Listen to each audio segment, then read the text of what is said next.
Congressman Jim Banks from Indiana, Republican Steady Committee Chair and Armed Services Committee member. Great to see you.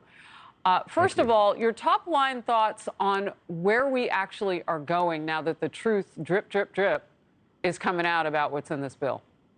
Well, first of all, it should be illegal to name a bill something that it doesn't do. Amen. And this is one of many cases where the Democrats get away with this. Go back and think about from bills like the Affordable Care Act to the Inflation Reduction Act.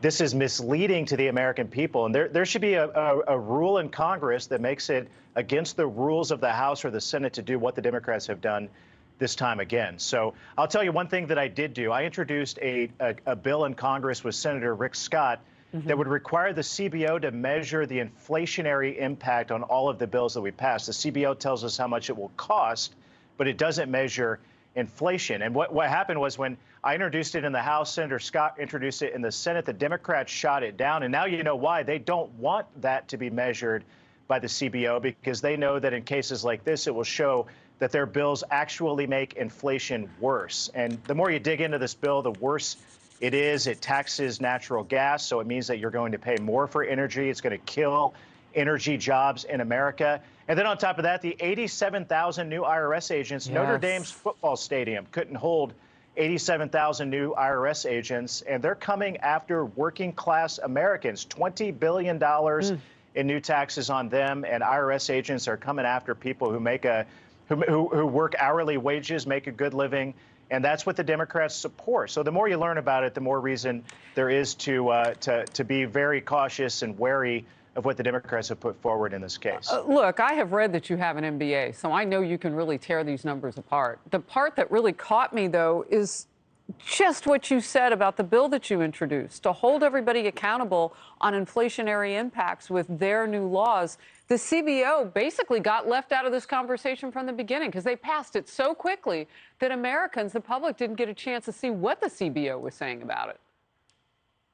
Totally. And keep in mind what this bill is really about. It's about the Green New Deal. I mean, you go back to when AOC first talked about the Green New Deal, we laughed at her. We thought it was ridiculous, but that's what the Democrats have achieved with this and some of the other bills that they've passed. I mean, this bill goes after farting cows. I mean, it rewards Democrat special interest groups to spend money on Green New Deal, radical climate change provisions. You go back and think about Solyndra in the Obama administration, which was a corrupt fake business that stole taxpayer dollars. There's going to be a whole lot more of that because of bills like this. Well, and experts have been telling me for weeks that with this, we would see those gas prices go back up because of the taxes on petroleum corporations. All right, Congressman, let's get to this.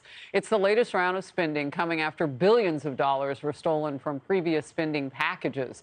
Massive fraud in federal COVID relief programs coming in all shapes and sizes. Money doled out to fake names, fake farms, fake businesses, people posting videos, waving around wads of ill-gotten cash.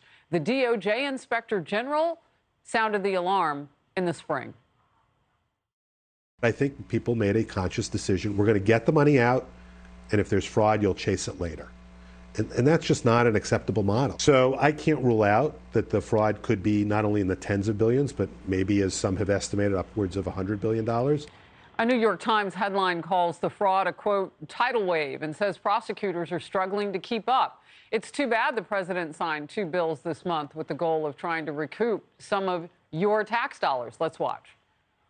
The American people deserve to know that their tax dollars are being spent as intended. My message to those cheats out there is this: you can't hide. We're going to find you. We're going to make you pay back what you stole and hold you accountable under the law. What's your reaction?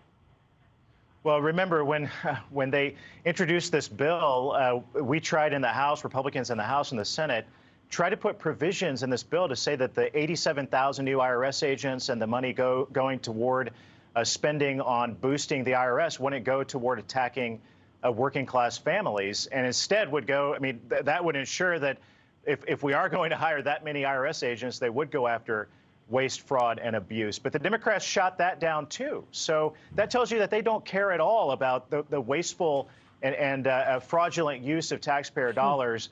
In this case, they want the IRS to go after regular people, people who work hourly wages, good middle income jobs. So I don't take the president, just like in so many other cases, I don't take the president's word for meaning much based on his record that he cares at all about waste, fraud, and abuse. They should have named this bill instead of the Inflation Reduction Act. They should have called it the Government Expansion Act, because that's what it's going to do. Expand government. You're going to see money used in ways that's going to make taxpayers ill at the end of the day. Well, I wonder how it works on the Hill. You tell me. Can you reintroduce that bill to hold everybody accountable for the inflationary impact and just keep doing it? I don't know how it works. We will. When we get the majority Excellent. back in the House, I guarantee that we will. Representative Jim Banks from Indiana, great to have you in focus today. Thank you. Thank you. Hey everyone, I'm Emily Campagno. Catch me and my co-hosts Harris Faulkner and Kaylee McEnany on Outnumbered every weekday at 12 p.m. Eastern, or set your DVR. Also, don't forget to subscribe to the Fox News YouTube page for daily highlights.